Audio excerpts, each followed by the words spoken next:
another episode of HR and Payroll 2.0. I'm Pete Tiliakis, and I'm alone this week for a very special episode. Thanks to the generosity of the Payroll Org, I'm able to share a recording of my recent Fireside Chat hosted by Nathan North of the Global Payroll Management Institute, where we discuss the results of the recent 2023 Getting the World Paid survey. Now, I'll share a link in the description to make sure you can access that.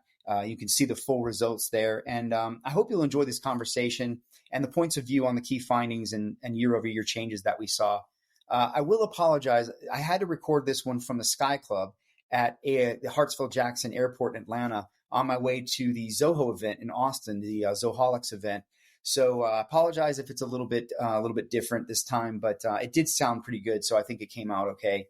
And look, thank you so much as always for your support and engagement with the show. Julie and I appreciate it so much. And look, we're going to be back very soon with a bunch of new episodes on the way featuring some key topics that are of interest, unique guests, and some interesting conversations. Take care, everyone, and stay safe. And we will talk to you very, very soon.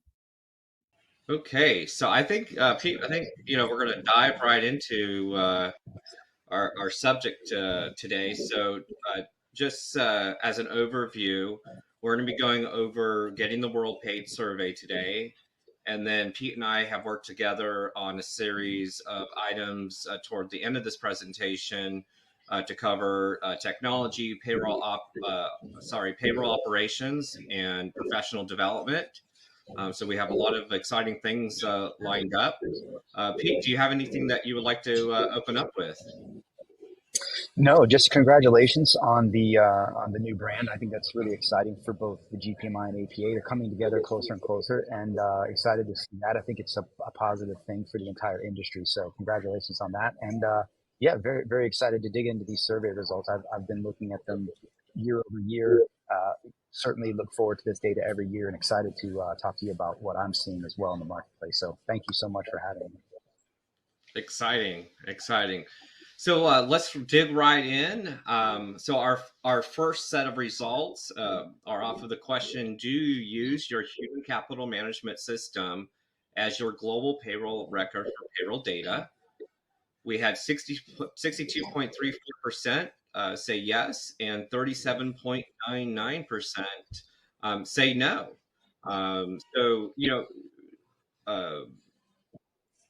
Pete, what are your thoughts when you initially see these numbers? What are your first knee-jerk reactions? Yeah, I think it makes sense. I'd say it's probably a toss-up, 50-50, right? I'm happy to see probably somewhere in the neighborhood of 60-40 here. I think what you see is that this 60% is the product of integrations and the desire to get to hopefully a single viewpoint and control point for command center, if you will, for payroll. And so I think what you've seen is where organizations have made investments in modern core HR, they're more likely to want to modernize payroll along with that, and certainly bring those two pieces together as tightly integrated as possible for many reasons, right? Data for sure, but also the experience for the practitioner and the employee. And I think what you're seeing too is that the HCMs, I was just on yesterday with one of the major HCMs. You can actually check my tweets and see who I was talking about here. They're even looking at their HCM path being, their experience including a global payroll command center that would leverage the integrations to their partners and their own native capabilities to bring together a single point of view inside the existing HCM license. So you can imagine there's an appetite for this, and I think you're going to see blue replace the green here more and more as we go forward. Yeah, Pete, what do you think about, is there any particular reasons that you're seeing in the market of why companies wouldn't want their HCM connected with their payroll data? Is it more of a... I think that...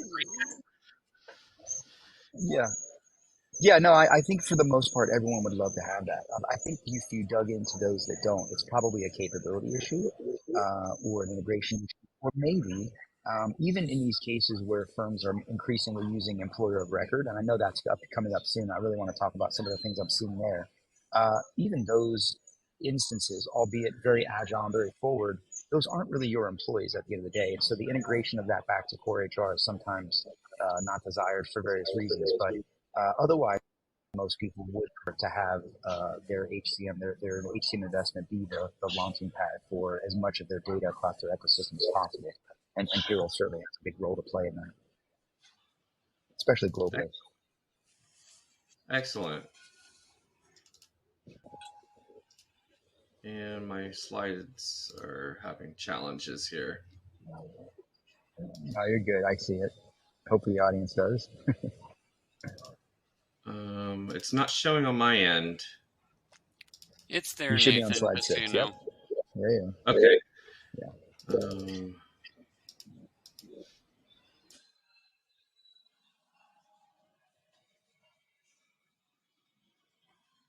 Uh-oh. I think we lost Nathan. So maybe I could actually comment here, Mark, while Nathan is out. So I think what you're seeing here, right, is there's Nathan back with us. There we go. Okay. There we go. You good, Nathan? All right. Yeah, go ahead. You were diving into this one.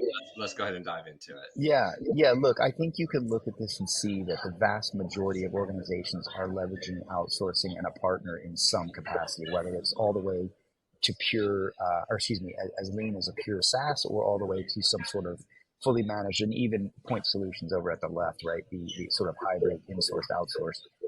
And I think the beauty of this is that I'd say managed services still seems to be the predominant model that most firms are using. Even in the biggest providers I see, the adoption is still incredibly high. And I think it's increasing because, one, of the turnkey nature of the innovation, but also the turnkey nature of the leading practice design that you're stepping into.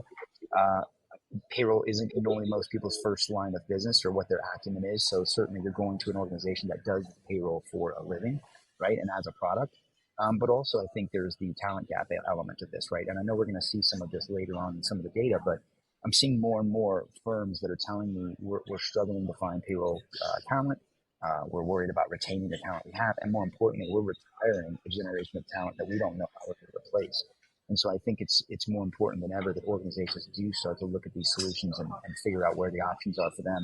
And the beauty of it is anything out there in the market today, whether it's tech or services or both, are highly modular, very flexible, and can plug and play the pieces that make sense for your organization. I think that's what you're probably seeing from this landscape spread of how people are using those solutions. Yeah, and it's also interesting to see that the employer of record column is still on the rise. Certainly strong. Not as high as I originally expected, but still year over year, we're seeing an uptick with the EOR type solutions that folks are implementing. Yeah, what's interesting here is that this question asks about it being the global payroll service delivery model. And I think for some firms, that may be their model, right? They may be, particularly smaller emerging firms are often very opportunistic about using the employer of record solution to help them advance their strategic initiatives. It's a very agile, agility enabling thing or model. And I think that what you're seeing is more and more organizations, that's how they're dipping into these long tail moments where they can find talent, they can test markets, and the employer of record solution is perfect for that. I would caution to say an employer of record solution is not an entirely ideal global payroll model, right? That's two different things when we're talking about supporting large populations in country with your own entities versus going out and having small populations with another firm's, a third party's entities and leveraging those to launch your initiative. So just a different reason and way of using those two models and what those models are supposed to produce, but not surprised to see it jump up. I know it wasn't asked last year, or didn't register last year. So, and to jump into say a 20+%, I think that tells you that there's a lot of adoption here.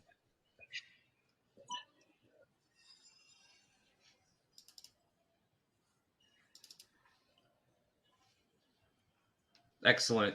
I don't know if my slide progressed to big slide. Payroll challenges. Yep. Yeah.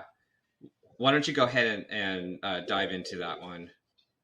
Yeah. So you're seeing a swath here, right, of payroll challenges. And I think it's interesting, right? I mean, cost is dead center, always going to be there. It's never going to go away no matter what process you're in, whether it's payroll or not. And payroll being very much a cost center in some ways, that's going to be certainly pressure, right? But that's where payroll has to really shift and show their value beyond just simply their cost, right, to the organization. but I think you got a lot of here, right, to deal with, right? Selecting payroll providers is an angsty thing. There's a lot of options. The market's very crowded. Dealing with multiple vendors looks like it bubbled up pretty much to the top, aside from compliance, which, um, look, compliance I think is king in a lot of things. We were talking just before this right about how many hundreds of changes there's been recently, right? It's infinite, and if you compound that by country, it's very much front of mind. And so I notice even in my research, not just payroll, but even HCM tech, compliance does bubble up to the top. So it's definitely on people's minds. And of course, I think, some of the things you've also got, you see some opportunity with is designing the operating model. In my research, I found a lot of organizations are admitting they need payroll transformation. They need global payroll transformation. They know what they'd like it to look like, but they don't know how to actually get there. And that's very, very important, right? Having a strategy and having someone guide you through this. So I think you see a lot of organizations looking to figure out how do we redesign our model for the future? How do we consolidate vendors, and how do we manage our costs and get better at using our data and our value? Okay. Did you notice any surprises on this slide? No, I think cultural issues is one I would love to peck into. That's like 20%. I'd love to know what the context of some of those answers are. Is that cultural inside the organization, or is it the challenges of dealing with one country to the next? Because I can see both of those being very, very prevalent. But that would be one I'd love to take a deeper look at for sure.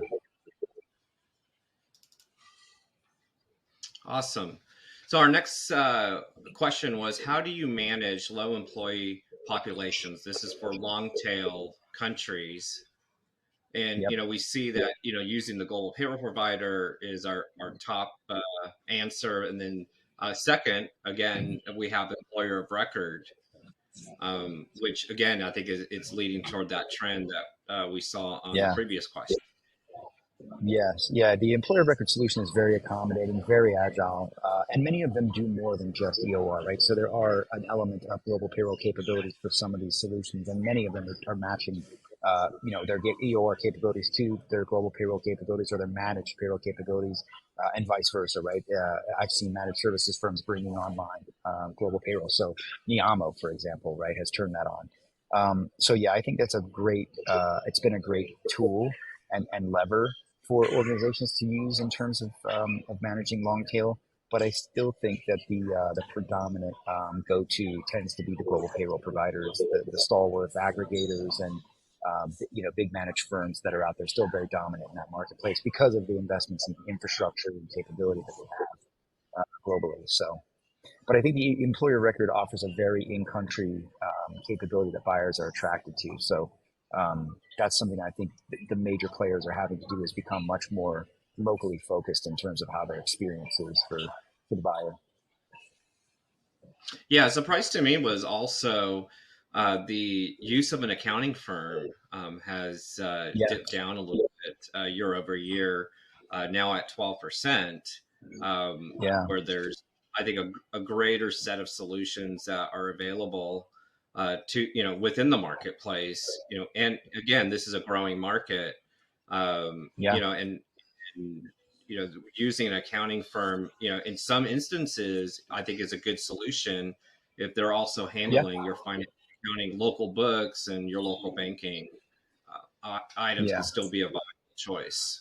Yeah, I mean, all of these can make sense, but I think what I'm seeing is more firms are trying to definitely get to as few solutions as possible to a single experience, right? We talked about that from an HCM standpoint. Certainly all of the global payroll providers out there are offering that command center I was talking about, that dashboard, that control center.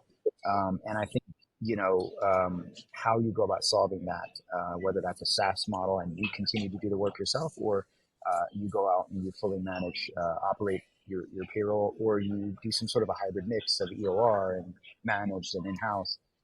All of those things can solve your unique use cases, and there's nothing wrong with any of those. I think at the end of the day, you have to have that harmonized technology layer, no matter what, whether it's, regardless of how you choose to solve. And that's the beauty of integrations, right? You can now kind of connect things and make it fit your unique needs. So a lot of options. Absolutely. So our next question was, how would you rate your standardization of global payroll policies? And so this is the policy side of the house when it comes to to payroll. I found these results rather interesting. We look at, between 30 and 49% at 29%, all the way to even 22% of respondents mentioning that they're currently working on standardization.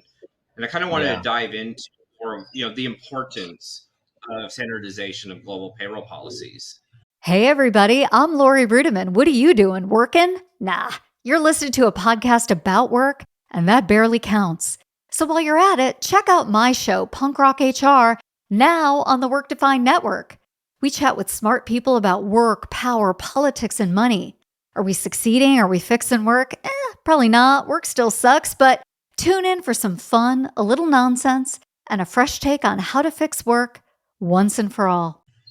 Yeah, well, it really does lay the groundwork for you to be able to, design your operating model around a consistent baseline, if you will. And I think when you don't have that, you're talking about multiple moving targets. And every time you add anomalies to the process, right, for payroll or anyone, it's not even just about payroll, you're going to cause problems, right? It's going to cause hiccups. There's going to be challenges, and it's going to be very difficult to harmonize your data and become in sync just globally as an organization, getting to all of that at the same time. So I think that it's unfortunate that we're seeing such a low number, saying 80%. But at least looks like there's a big investment. A quarter of folks nearly are out there trying to do something about it. And look, some of it is always going to be unavoidable, right? Like mergers and acquisitions and different things are going to come about that are going to, at the time the solution makes sense. But I think now, like we said about modern technology, the ability to harmonize that and scale that and add on to the, acquisitions and other strategic business moves is going to be, is you're reliant upon that infrastructure being modern and agile. Yeah, and I think also, really this, shows the importance of working together with your fellow stakeholders within the organization, being informed of changes that are, happening, whether it's, information coming from finance, from legal, from HR, that, those policies need to be updated regularly, and you have to be informed. I think that was one of the challenges that I faced, was making sure that I was always up to date on the latest policies, but also making sure I had a good understanding of the policies. That way we can have an effective payroll process. Yeah. Yeah, you bring up a really good point. I think I've talked or been asked a lot about the sort of skills of the future for the payroll leader and practitioner. And I think that you hit on something very, very important, and that is teamwork and communication. It's always been important, I think, for the payroll organization and leadership, but now more than ever, those are the skills that you're going to need in the future. As artificial intelligence keeps breaking down more and more of our jobs into, more value-added work, giving us the opportunity to use that data and use our influence to go and help the organization make real progress towards strategic goals. That's where that communication, negotiation, teamwork, planning, lean design, agile thinking, all of that is going to be very critical. And those soft skills, I think, are where the payroll leader really needs to be looking to hire and develop, right? The analytics, sort of project leadership type stuff that is going to require that strong communication.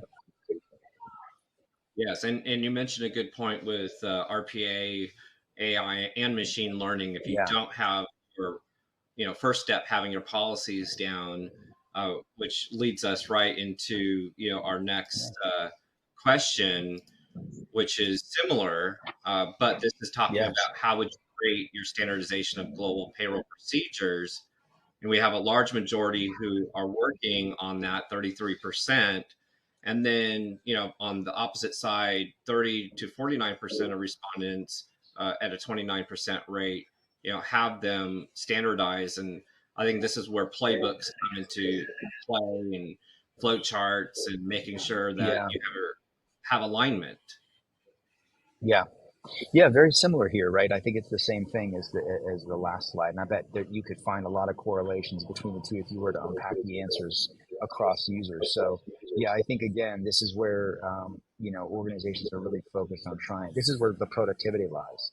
This is where the opportunity lies for payroll to get itself out of being a simple processor and becoming more of an advisor and more of a partner to the business and helping them achieve, the goals and the aspirations they have as an organization. So, but it all starts with standardization, harmonization, modernization, all the Asians that you need to be successful, right? Absolutely. And, one of the lessons that I've learned in the past with implementing RPA technology is the fact that not only do you have to have your payroll procedures standardized, but you really need to be detailed in your documentation.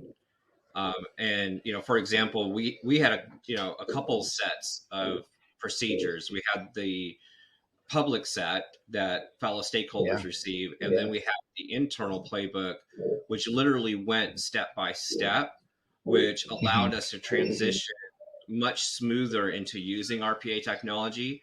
However, we still found areas that we need to beef up our documentation in order to have the developers program the RPAs, to be effective. It's a great point. That's a great point. Yeah, you really do. There's a readiness to transformation that includes all of this, right? And don't, I would say don't look to try and document and redesign your processes around the past. Really look at the leading practice and where you're headed and where you should be, how you should be doing things. And I understand change is hard, especially in payroll. It's going to take time, but if you can identify those with data, with your organization, and sit down and make a case for why these things can be impactful for compliance reasons or for, whatever, make that case. That's what you have data at your hands for. That's what your new role really is going to become, is telling stories that can help the organization make impactful progress on their strategic initiatives. So this is where payroll's time to shine really comes into play, but you have to have a good foundation to start with. And that's, all the things we talked about. Yeah, one of the things we found helpful was creating storyboards. So creating storyboards, using the employee, using the manager, using each profile that we have in our system, made it much easier because you have the viewpoint of looking at and looking through the eyes of that user in order to make sure that you have all the areas that need to be documented. Agreed. Yeah, that's a great way to do it, right? Begin with the end in mind. Stephen Covey, right? Dr. Covey. Yeah, no, I love it. Yeah, and look, you can never go wrong as long as you keep compliance at the heart, controllership at the heart of it.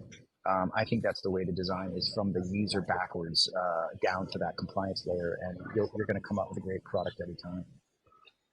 Yeah, and it also exposed. You just mentioned compliance, and looking through the eyes of the user will also expose different compliance challenges that you should look at and make sure that what the process you're following actually is in compliance. Yeah. Okay, so moving on, how many payroll service providers are you using today? And I definitely found this very interesting, with more than 10 at 12%, and then 2 to 5 at 44%, and more importantly, one payroll service provider, moving, still ticking upward to 25%, which leads to what we were talking earlier about really trying to narrow down and use, a minimum number of payroll service providers around the globe. Right. Yeah, I mean, this is pretty average from what I see. And the bigger the organization, the more it becomes muddled, right? The more it becomes cloudy as to how they're solving for payroll globally. So, look, now more than ever, I think you can get to one solution, at least one viewpoint, one single consolidated experience and data set. And how you integrate and solve for the various different regions and countries can certainly vary. What I have seen is some of the bigger organizations looking regionally and solving regionally, allowing their regions to sort of decide for themselves, and maybe going with a few regional players globally, maybe one in region. I've also seen many get to one. And so I think that you saw back on the slides previous, some of the things that the firms are focused on, users are focused on, is consolidating vendors. And I think you're going to see more of that happen as more firms get a modern system and to consolidate down their capabilities. And look, some of this is sort of unavoidable, right? As your organization grows, especially inorganically, you're going to have acquisitions, you're going to have things that come about, and it's always a rush. You've probably worked on these. I've had my CFO walk in and say, "Hey, we bought an entire network, with a global capability, and I need you to pay them in 90 days. And oh, by the way, they're in like 7 countries." And it's like, what? Like, could someone have just maybe mentioned this to me before we did this? And so then you're scrambling, like, well, how do we do this? And the reality of it is you end up with a spaghetti bowl sometimes, just by default, and that's no one's fault, and that's no. Maybe it made sense at the time in each one of those pockets, but now I think the opportunity is there with cloud technology and integrations where you can get this down. I think you're going to see these numbers start to shrink. Yeah, and I also think time to implement. When you mentioned the CFO walking in and saying, "Hey, we've just acquired a company, multiple locations," and we look at the time to implement with the current system that we're using, but then being agile enough to accomplish, the scale, getting handle it, that we've now acquired and now are under our care to make sure that things are, working within compliance, and that, folks are getting paid accurately. And so the challenge, and sometimes it does take time to wrap those mergers and acquisitions into your main system based off of implementation timelines, especially if you have a mix of existing countries you already have payroll services with, and then you're in new territories.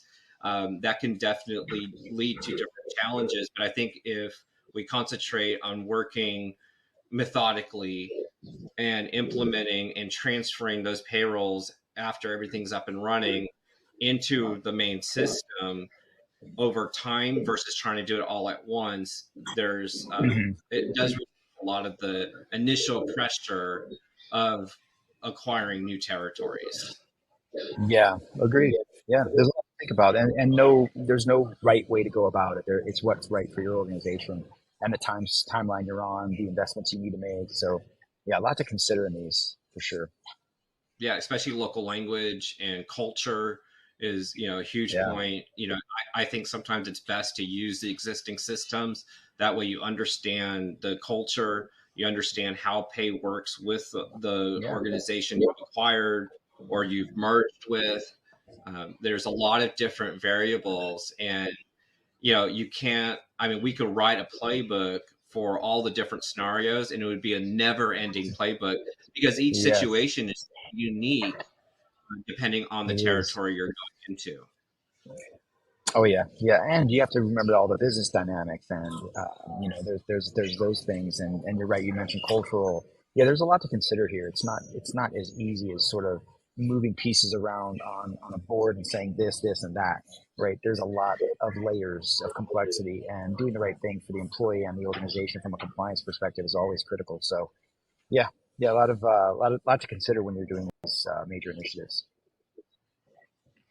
Yeah, and which leads us right into, how do you track your global payroll performance against objectives? And I think, it's disappointing. I think, there's a lot that we can glean from payroll analytics. I think there's a lot that we can, use within payroll to really show our value versus processing payroll, but also being strategic in how that's being done. And, dashboards are definitely on the rise. I think, more than ever, you see them all over the place. And I've seen simple dashboards where they're Excel based all the way, into the even SMB dashboards now.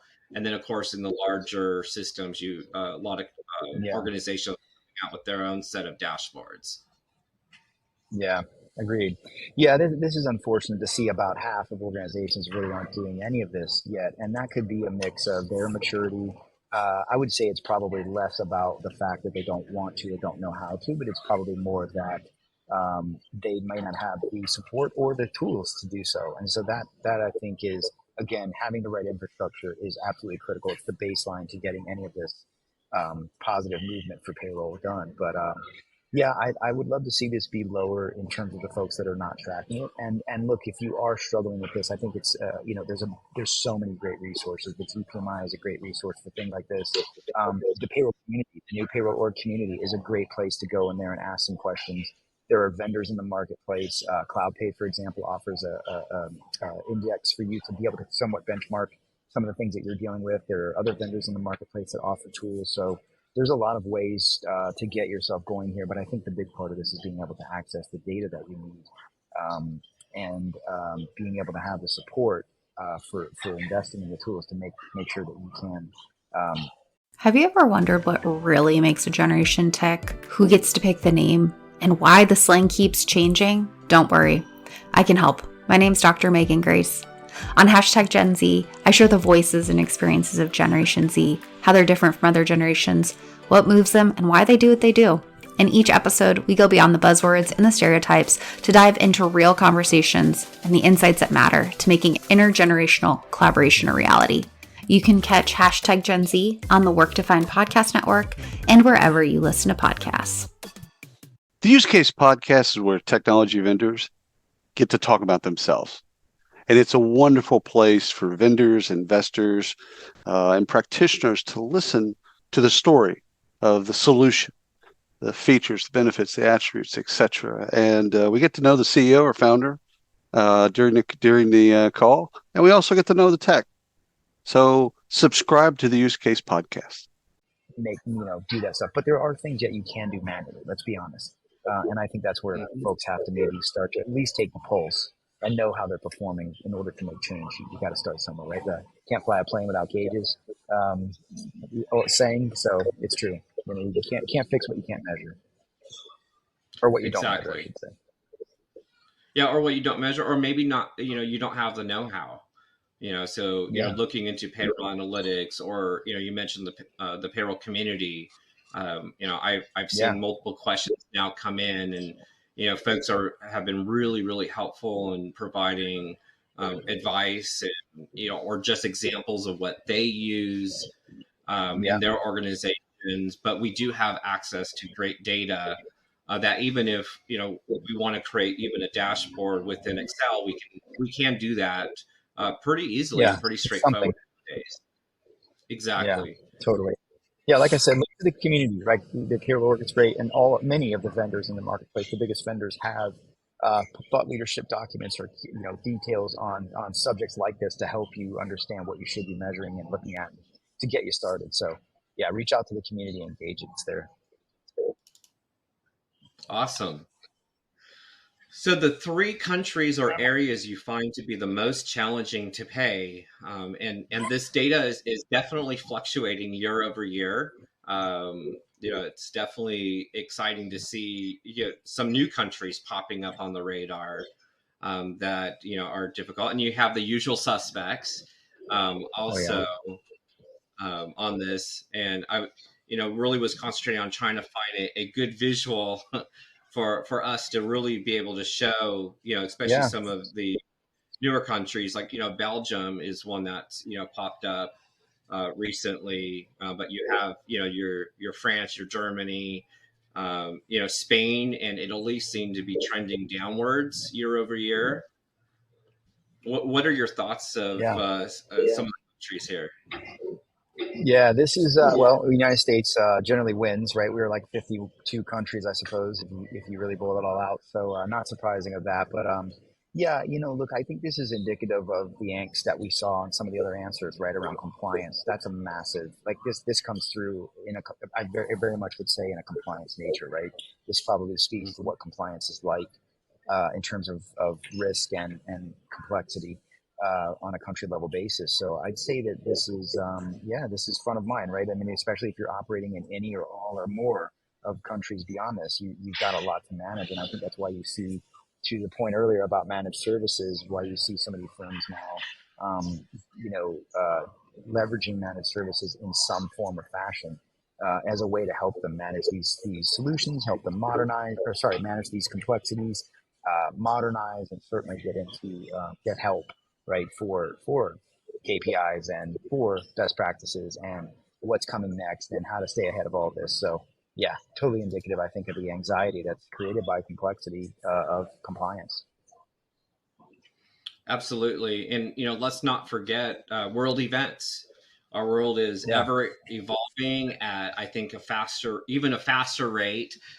We've always felt that it was a fast rate, but now, there's some complexities that are entering, we're just in world events that definitely have a constant, a constant impact on what we do every day Yeah. from a compliance standpoint.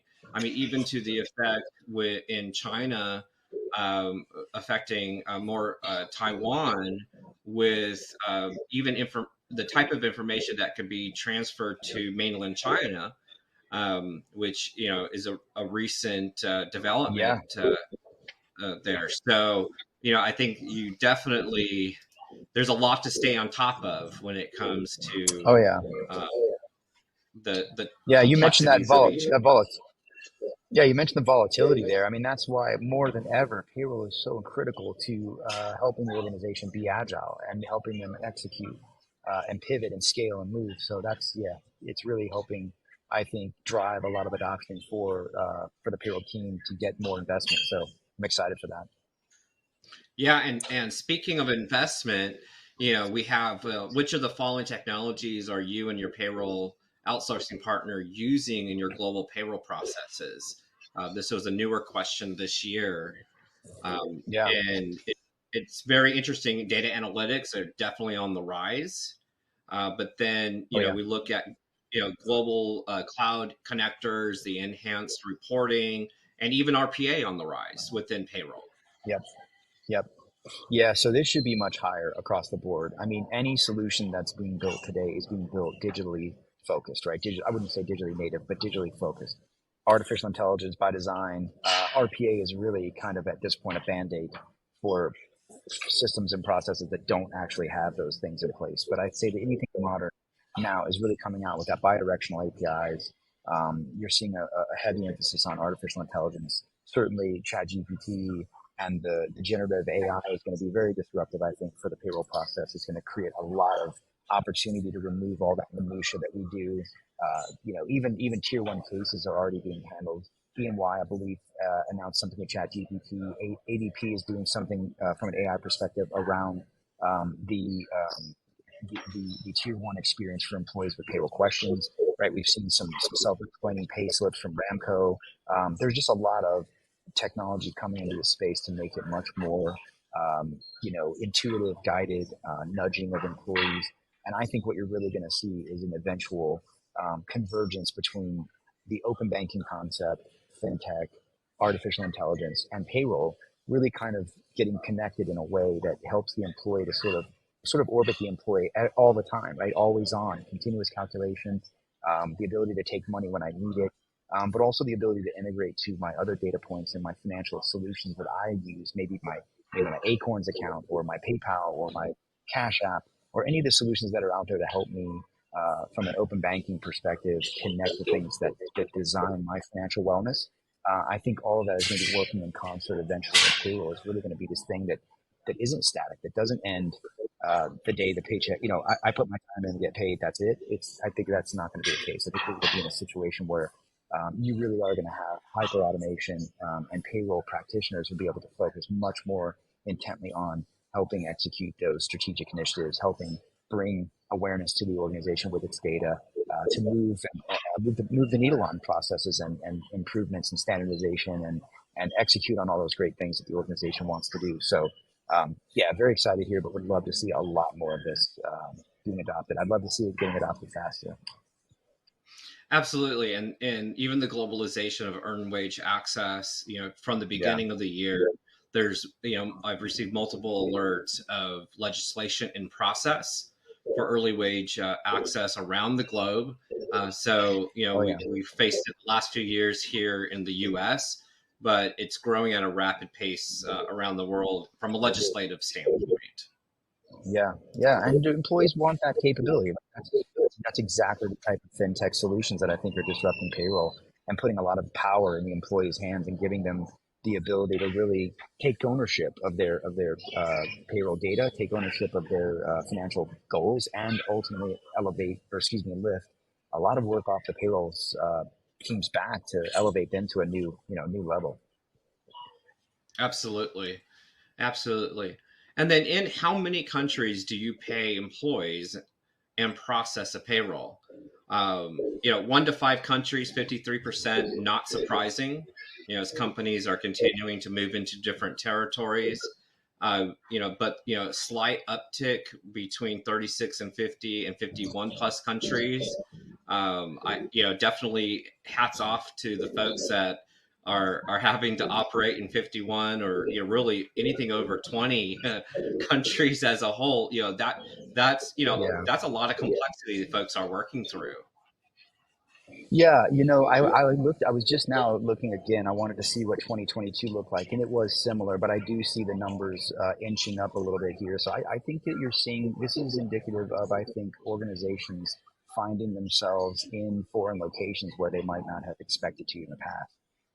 Some of that, I think, is coming by way of the opportunity to access talent in other markets, which is then the Global OR solution is beautiful for that, right? You're able to go and get that developer in Romania that you have no idea anything about Romania, but at the same time be able to access the top talent in the marketplace, right? Super vital right now. It's also the opportunity, right? I think you see a lot of organizations now dipping their toe out into markets, emerging markets, particularly Africa, Asia, Latin America, all are very hot in terms of investment. And I think that you're seeing more and more firms finding themselves there and becoming a global payroll operation where they didn't. And I've even talked to some of the bigger companies recently where they're saying, hey, yeah, I'm starting to establish a more formal global payroll practice in our organization's shared service center, where before we were very North America focused or maybe Western Hemisphere focused. Now it's dipping further into these other areas. So yeah, I think there's a lot of that going on, and I think it's going to continue for sure, especially in the creator economy and the market that we're in. It's just too easy for people to be in other locations now. Yeah, and especially with the expansion of a lot of companies in Africa. With a lot of one opportunity. of the top questions that we get here is, okay, my company decided to go to Senegal. What do I need to know? Yeah. That's one of the bigger hits. It used to be just South Africa. Now we're expanding out of South Africa. And so we're seeing a large uptick of that. And, what department does Global Payroll report into? I think this is one of usually the top questions. Yeah. I just want to know where are we reporting into? Again, we're getting closer and closer of almost a 50-50 split between finance, accounting, and human resources. Shared services remaining steady. And then other with 2%. It'd be quite interesting to find out what are the other 2% as well. Yeah. I think, and there's even been folks who have suggested maybe payroll needs to be its own department within an organization, and I could see that as well, right? I mean, but look, this has always been payroll's chicken or the egg conundrum, I guess, right? Where do you put payroll? And I don't think there's any wrong answer here. I think my personal opinion, I leaned from a controllership perspective to the fact that payroll, it's the biggest expense most organizations has. It hits the P&L. It belongs in finance from a controllership perspective. But at the same time, I think HR is much better to care for the employee and care for the role of payroll in the human capital management sphere and how important it is to org agility and all the things that HR has to accomplish for the business. So no wrong answer here. I think it's what's best for your organization, really. And I think as long as you have a clear matrix sort of approach to either side so that they have equal remit to HR and finance, you're generally going to be good. But again, it's very chicken or the egg. There's no wrong answer. Absolutely. Leading us right into, what is the primary resource or method you use to answer questions relating to global payroll processing? Definitely one of the hot areas when you're sitting, in the seat responsible, for really understanding. We have our global payroll providers, we have GPMI, local professional networks, whether it's user groups or the payroll community, accounting firms, and local partners. And of course, then we have the internet as well. Yeah. Yeah. Yeah. Yeah. So I wonder, is this question to, I was curious if this is questions that the practitioner has, or if it's employees asking payroll. Because if it's employees asking payroll, I think it's I think it's the prior, the practitioners. Yes. It's a practitioner level question. Yes. Yeah. Okay. Yeah. Well, yeah, no, good to see that the GPMI is very high up on here. I love that they're going to providers. Rich, we are right. We mentioned that earlier. Great resource for within the community and certainly the network. I think that there are certainly some firms that do that are offering subscription services to these things. I won't say their names. I don't want to endorse any of them, but there are some still out there that you can utilize. But I love the fact that what I like to see here is there's a really good mix, right? It's a good balance. And I think that that's what you should do for anything. Always have a mixed balance of resources that you can go to. And I would always tell you, yeah, lean on that Payroll Org community. I'm hoping we'll see that next year. And I wonder if also we'll see any chatbot technology mentioned here, maybe inside the other, if that'll come up. So yeah, maybe Chat GPT or something. It's going to be perfect for compliance. I really am excited for that. Yeah, and exciting to see, how some of these Chat GPT type tools evolve to where you could ask a question and get at least another set of thoughts. May not be the exact answer. You have the variables of your organization and the territory that you're in. There's other things to look at, and then also what niche market are you in, and are there special laws that cover that niche market? Yeah, absolutely. I think the large language model capabilities of something like ChatGPT and the generative AI capabilities are going to be great for taking massive amounts of law and information in a country and propping it in and getting a good understanding and interpretation for what you're reading. And I think that's where it's going to be really helpful. I'm excited for it for compliance. I'm excited for it for employees getting help, practitioners getting help with day-to-day tasks. So yeah, I think it's going to be a lifesaver for sure. Not to mention all of the automation, the process automation that is just so needed in payroll, right? The straight-through machine-enabled processing is going to be absolutely vital. Hey, this is William Tincup, and I'd like to talk to you a little bit about Practitioner Corner podcast. It's a wonderful podcast about the journey, the paths of how practitioners, both HR and TA, kind of go from high school, college, all the way to where they are right now. Some of the things that they've learned, how they've been successful, people that thrive around them, etc. It's a fun podcast. You'll love it. You'll learn from it. Subscribe to it. Thanks. Absolutely. So, Pete, why don't you talk a little bit about, recent technology trends that you've seen so far in 23? Yeah. So I'll tell you, I think that, again, we just talked about ChatGPT, right? That is a large language model, generative AI capability, right? So we've touched on that. That's been obviously massively buzzy, if you will. There's been a lot of angst about it. Everyone thinks tomorrow we're going to see this replacement of the everyday worker. And the reality of it is I think we're still very far off from those solutions actually completely eliminating people, right? There are some very simple jobs that I think it can solve, but the reality of it is the emotional intelligence, and all of the things that humans can do, the creativity we have, and the ability to do, to think outside of just creatively, right? I guess is the word, is going to be very, very vital. And so I think that's been probably one of the biggest things I've seen right now for the first part of 2023. The other thing I think I'm seeing a lot of is the SaaS model in the global payroll space is really, really doing well. I think you're finding a lot of organizations. Remember, I talked about the flexibility of managed services today and just the flexibility of the solutions that are out there. The nice thing is they're very modular and very flexible in the sense that you can engage them incrementally, right? So most vendors are offering bundles of layered services, right? That starts at SaaS and maybe it progresses. But the beautiful thing is, I think I'm seeing is that a lot of organizations are heading out there going, hey, we have a certain amount of investments. We have a certain amount of capability. We don't necessarily need a rip and replace. We need a modernized infrastructure. And from there, we can connect the things that work best for us, whatever partners we like to use.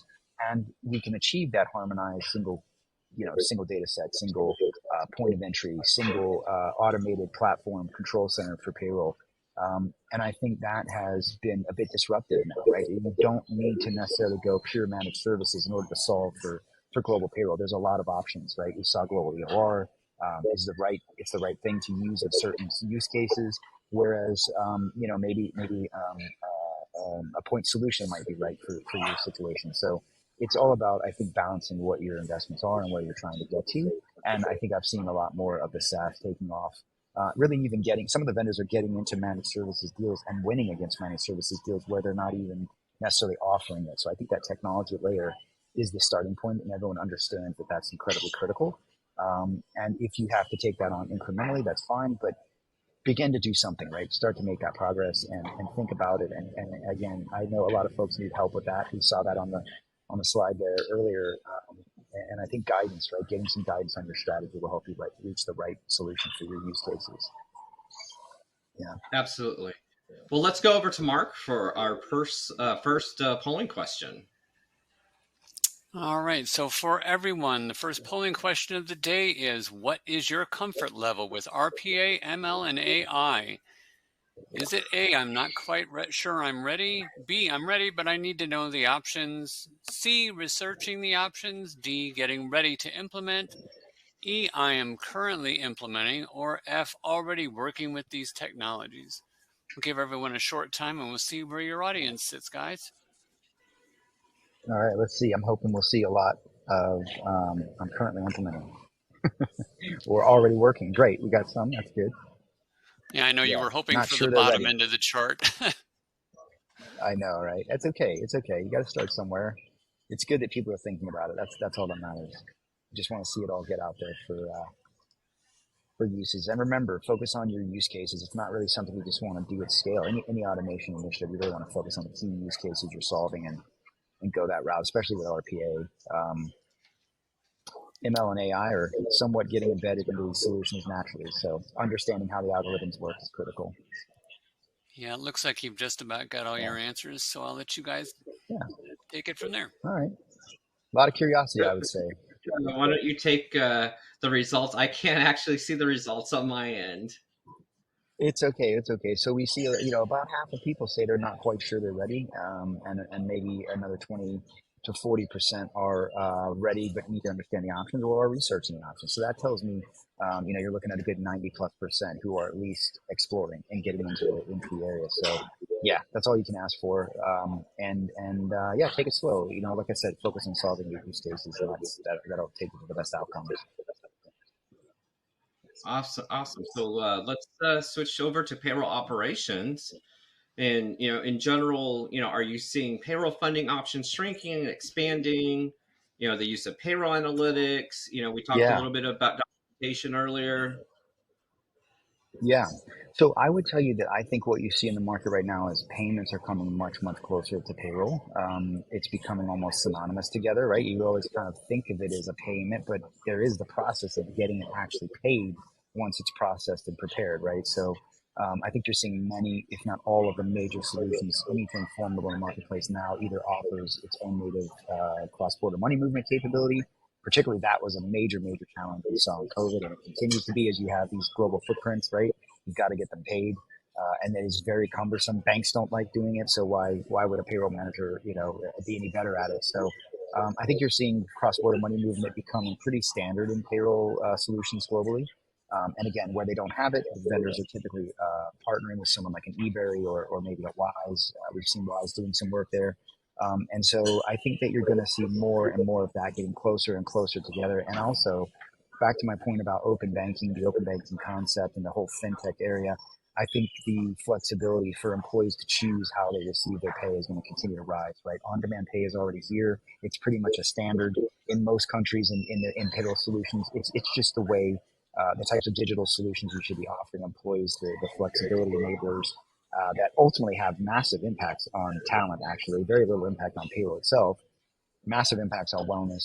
But those are the things that employees are expecting. So I think you're going to see more and more of those API-based capabilities coming online, certainly more crypto options, right? We see things like Bitwage and others out there where you can help to facilitate employees being paid in certain cryptocurrencies. And you have 119 or 110, don't quote me on that, organizations out there now, I think 120, countries around the globe, 120 countries around the globe, in some level of exploration for what they call an SL. It's basically a digital version of their fiat, right? A fiat that is like not necessarily cryptocurrency, but a crypto-based type solution that is backed by their dollar or their money. So certainly, this is the way things are going is digital payments. I think blockchain is going to be a big part of that. And so, yeah, payments and payroll are getting intimately close. And I think fintech is really taking aim at disrupting payroll and really giving people a lot of API-driven options for that sort of payroll everywhere concept that I mentioned previously. Awesome. Let's go to Mark with the next polling question. Yeah. All right. So our next polling question for everyone is documentation of policies and procedures or processes, important? Is that a yes, and I am not sure, or a no? And That feels like one of these. That feels like one of those questions where wrong answers only are appropriate. This is one I'm hoping to get 100% on. Come on, everyone. Yeah, it was kind of a loaded question, wasn't it? Yeah. All right. Well, we got in the majority here, so that's positive. So, yeah, no brainer here, right? It would have been scary if the answer had been no. The majority would know, right? Yeah. Everyone's fooling us. But yeah, just talking about the whole large language models and generative AI, I think this is where we're going to see a lot of benefit, right? I know I was in Big Four consulting for a time, and if you've worked in consulting, there's a lot of great templates and data and information from projects of past. But getting at that, it's hard, right? It's probably on someone's laptop, maybe it's not in the knowledge base. But now the ability to go out there and kind of search that and surface information very quickly, particularly from a compliance perspective or a policy perspective, I think is going to be really huge for generative AI and things like ChatGPT. So quick access to information and answers is going to be key. And when you start connecting that with analytics, it's just going to be very, very, very forward looking. Absolutely. And, I think with professional development, one of the main areas, for example, we were talking prior to this session, is since January, there's been approximately over 150 global updates when it comes to compliance items, more so of just new legislation that has either been enacted or will be enacted by the end of this year. And also including legislation that's currently in process.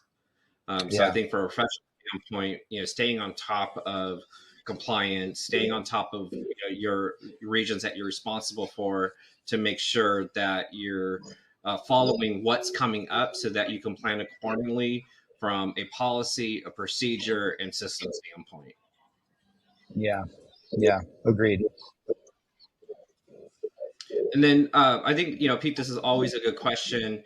What is your top advice for payroll professionals entering into global payroll? This is the first time that Yeah, well, that's a good one. And I would even combine it a little bit with that first question about the top skills, right, that they need to master. And I think that is really opening their mind and learning as much as they possibly can. I mean, in payroll, you have to, you're touching every corner of the business. You're touching every corner and stitch of HR. You got to really know how payroll impacts the other, right? What flows to payroll, what doesn't, where, and how it all kind of interlaces.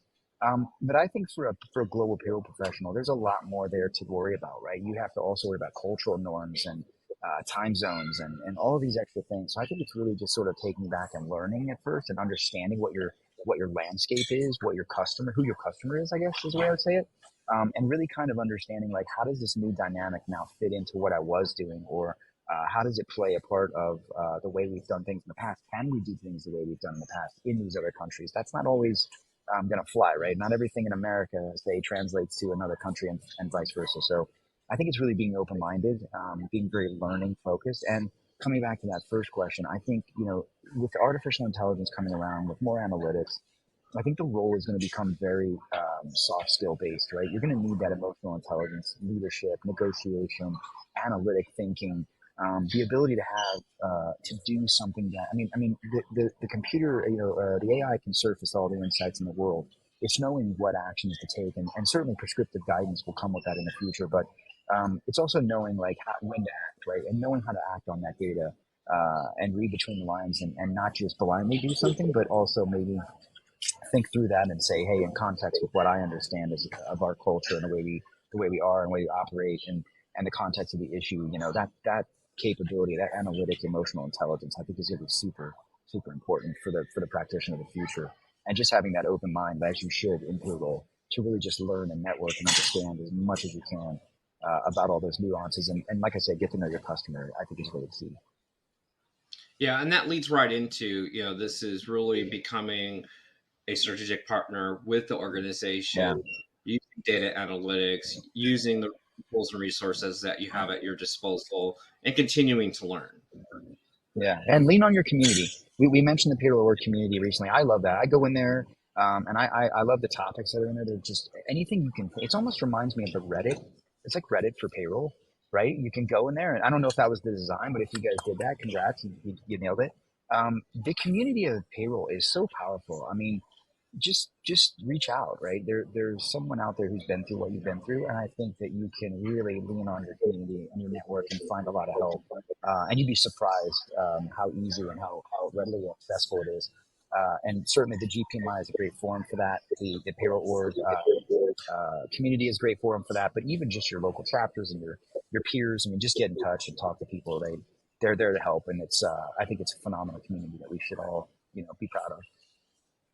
Absolutely. Thank you, Pete. Mark, over to you for the last polling question.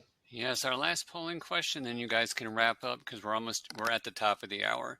So for our audience, what format do you prefer to receive global payroll data and information? Do you prefer it with infographics, white papers, downloadable tables, a summary of articles, or daily, weekly, monthly emails? We'll see what kind of a sample we get. I build out of a lot one. of these, so I'm excited to see what this says here. I wish podcasts were on here. I'd love for more folks to use podcasts. Should have given me that one. I could have gotten it in here. I know. Well, they can always come to the HR and Payroll 2.0 podcast and join me and Julie Fernandez, and we always talk about topics. So we're happy to help payroll topics. So we're happy to help. Yeah, I love it. Weekly, daily emails. I'm the same. I'm a newsletter guy. I really appreciate the summary newsletters and being able to pop into those. So, yeah, nice diversity of answers. I would have thought infographics would be a little higher, but yeah. I said I would have thought infographics might be a little higher with the snackable nature of our mobile life. But it's good to see people like reading the newsletters pictures to drive it. Yeah. Yeah, good. Well, any last moment comments you want to make, guys, before we wrap this up? Yeah, I would just say happy Global Payroll Week, and thank you again for having me, Nathan. This is always great, man. I love these conversations, and happy to do it again anytime. Awesome, and happy Global Payroll Week to everybody, and thank you, Pete, for participating this year.